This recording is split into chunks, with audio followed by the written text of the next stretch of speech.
Bienvenue dans cette nouvelle revue de moi-même, Raph le Grand-Duc, cette fois-ci le Legacy Warthog de la deuxième saison de Mighty Morphin Power Rangers. Fait qu'on a le tigre photoshopé à fond en avant et à la toute gauche dans le coin, un petit rond écrit transforme en Megazord avec le mode robot. En haut à droite, il y a le symbole de la compagnie Bandai, 15 ans et plus, c'est une pièce de collection. Et à la gauche, comme toutes les autres boîtes Legacy, peinture métallique de pièces moulées sous pression. Sur le côté gauche de la boîte, il nous montre bien entendu le Ranger blanc qui pilote le Warthog avec son épée Saba. Sur le côté droit, il nous montre aussi la combinaison avec le Dino Megazord. Et là, c'est assez spécial, c'est que il se combine avec le Thunder Megazord, mais je pense qu'ils ont sorti, je suis pas sûr, mais il est sorti avant le Thunder Megazord. Fait que c'est pour ça qu'on peut le fusionner avec le Dino Megazord. Puis la fusion est un peu incomplète, on peut rajouter, on va dire, les bras des mastodons sur les épaules. Je vais vous montrer ça plus tard dans la revue. Et ça se vend bien entendu séparément. Et au bas, nous avons les statistiques du Warthog Zord. À l'arrière, il montre les deux formes et bien entendu le récit de Tommy le Ranger blanc que vous pouvez lire ici. Fait que voici la pièce de résistance. Le premier mot que je vais dire, c'est sublime. Le deuxième, il est vraiment massif. Il rentre bien dans ma caméra, sinon il aurait fallu que je me mette plus loin. Fait qu'il y a vraiment quelque chose de extrêmement massif. On a vraiment un look qui rejoint ce qu'on voit dans la série. Et côté couleur, là, on est garni à fond. On a du rouge ici qui est quand même assez métallique, un gris très métallique, du noir. Pas métallique là, on a du rouge ici, du doré, du rouge pour le, on va dire les yeux, des lignes rouges ici. Bien entendu, il y a la pomme à l'intérieur de sa mâchoire. Il est détaillé à fond, juste ici, sur les épaules, là, c'est juste magnifique. Là. C'est vraiment fait pour les collectionneurs, puis je comprends ça, puis c'est pas un jouet, c'est vraiment une belle pièce de collection. C'est une figurine remplie de die-cast un peu partout. Côté articulation, c'est toujours les mêmes que le Megazord. Fait qu'on a ici les jambes qu'on peut pivoter 60 degrés. On peut ici lever 90 degrés comme ça. On peut même les écarter vers l'extérieur si on veut. Et bien entendu, la patte, on peut même aussi la reculer comme ça ou mettre, mais qui est plus une étape de transformation, si on le met 90 degrés comme ça.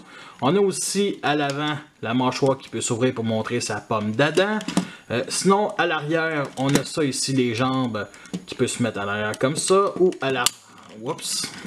On va se transformer tout seul. Mais bon, on va se mettre comme ça en dessous du ventre, ainsi que le pied.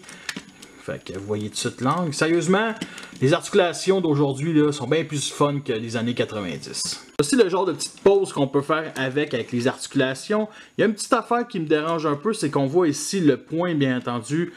Ça paraît pas trop là, que ça a l'air d'être un point, mais moi ça me dérange un peu, ça aurait dû être fermé. Mais c'est mon petit côté transfan ou fanformer qui dit ça. La queue ne se pivote pas, par contre on peut venir la déclipser puis la tourner de bord pour avoir une queue beaucoup plus, on va dire, arrondie vers l'arrière. Sinon, il y a ça ici que j'aime vraiment pas, qui sont les connexions pour le mode fusion avec le Dino Thunder. Ça fait vraiment trop carré à l'arrière, c'est pas fermé. En tout cas, c'est pas plus grave que ça, vu que c'est le look du Tiger Megazord et que ça va former les talons, fait qu'on comprend un peu. Numéro tiré ici. Sinon, rien d'autre à dire. Fait que voici une petite comparaison à la gauche, le Dragon Zord, le premier justement de Tommy.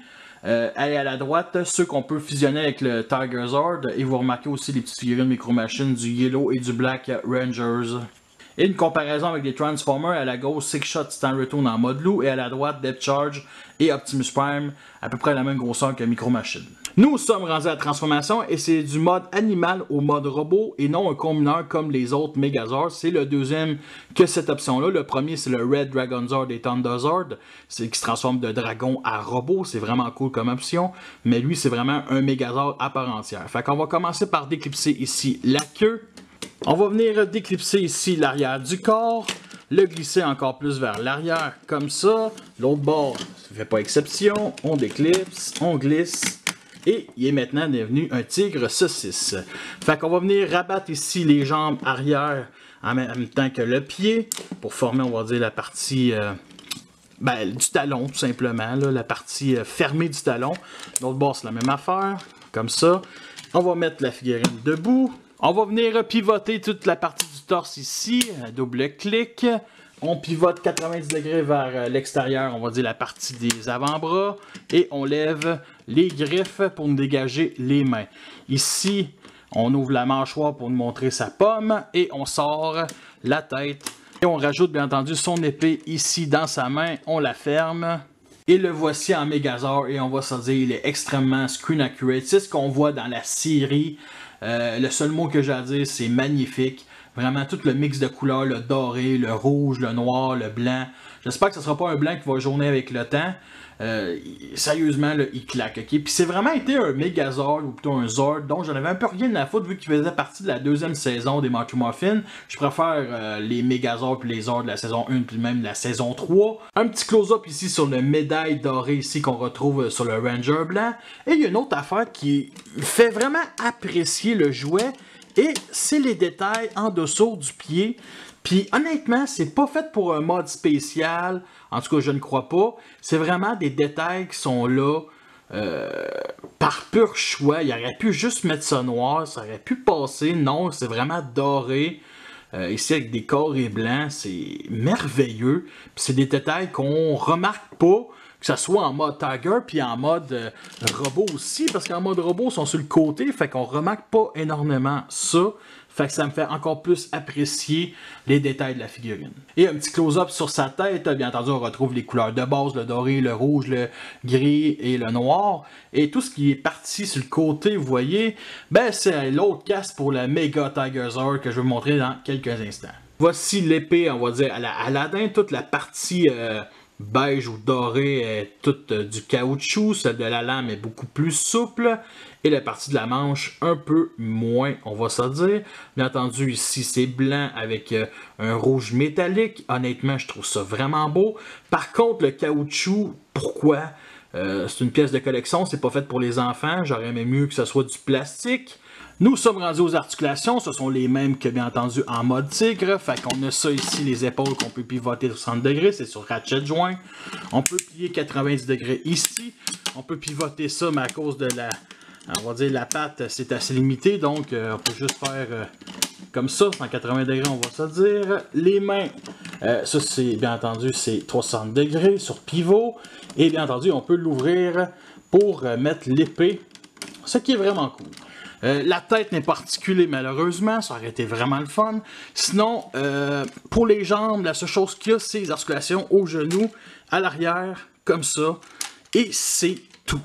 Fait que voici l'arrière de la figurine remplie de trous de vis. Et ce qui est vraiment remarquable, c'est tous des détails ici sur le backpack quasiment inexistants. Plein de couleurs, les couleurs de base. Et pour des détails qu'on n'est pas supposé voir sur l'étagère, ben c'est vraiment chouette. Vraiment, c'est comme... C'est une figurine qui est vraiment complète. C'est pas une figurine cheap, là. Fait que voici en comparaison à gauche le Dino Megazord et à la droite le premier Zord de Tommy, le Dragon Zord. Voici une petite comparaison avec des Transformers. À droite, Megatron Common Wars de classe leader. Bien entendu, Optimus Prime, on va dire grosseur micro-machine entre. Depth Chart qui est arrêté un croiseur. Et bien entendu, ici, des petites figurines micro-machines. On voit la jaune qui essaie de tabasser le pied du Tiger Zord. Et bien entendu, ici, le noir. Et à côté de Deluxe Class, Starscream First Edition. Nous sommes rendus à la fusion du Mega Tiger Zord. Je n'ai pas le Thunder Zord, mais on peut le faire avec le Dino Megazord. Fait que let's go. On va venir séparer ici les bras du reste du corps, les mettre de côté, ainsi que les canons dorsaux. Et bien entendu, les jambes, on les sépare. Alors pour le Tiger, on va venir pivoter les bras 90 degrés vers le haut. On va venir élargir ici le torse. Et là, on va venir déclipser ici la partie, on va dire, noire du pied, ainsi que la partie du talon, comme ça.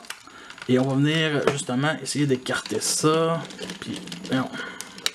Là, j'ai un peu de la misère, je ne m'en ferai pas. Parfait, d'un bord et de l'autre. Parfait. Et ce qui est vraiment dommage, parce qu'il aurait pu se replier ici, on peut le faire. Puis, il aurait pu y avoir des motifs, genre le même qu'ici en dessous de la patte, parce que ça forme du part forming. En gros, on ne sait pas où les mettre, ces pièces-là, après la combinaison, ce qui est vraiment dommage. C'est un énorme point négatif, quasiment le seul de la figurine, je ne vous mentirais pas. Fait qu'on va venir déclipser ça et venir glisser en haut, comme ça, un peu comme le mode animal. On va venir brancher ici les jambes au genre de connecteur. On va venir pivoter les bras ici au long du corps, rabaisser les épaules vers l'extérieur.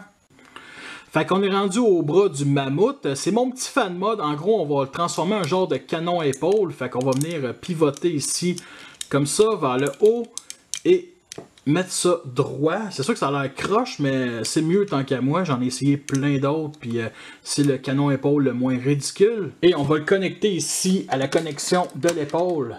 Comme ça, puis le mettre droit. La tête, on va venir la pivoter. On va monter la couronne. Et le voici enfin en méga Tigerzord. Et je vais être honnête, je l'aime bien. Je l'haïs pas. C'est pas le mode le plus intéressant. Je préfère le mode robot tout simplement. Mais avec toutes les... on va dire les doubles canons qui est un hommage indirect au Astro Delta Megazord avec ses deux cracheuses sur les épaules, je trouve qu'il s'en sort bien. C'est sûr qu'avec le Thunderzord, il serait mieux. Juste pour dire aussi que l'oiseau de feu de la Ranger Rose vient entourer la main pour former un genre de poignard ou une autre arme, tout simplement. Là, je l'ai pas. Le ptérodactyle, il peut pas la rouler autour de la main. Là. À un moment donné, c'est limité, là, mes fans mode, là, on va se dire. Mais il reste quand même assez badass. Un petit close-up sur sa tronche. Honnêtement, il y a vraiment une tronche de Megazord, de ce qui est plus basic. Je préfère sa tête originale. Mais bon, j'aime bien le petit concept de couronne qui fait roi de la jungle. Là.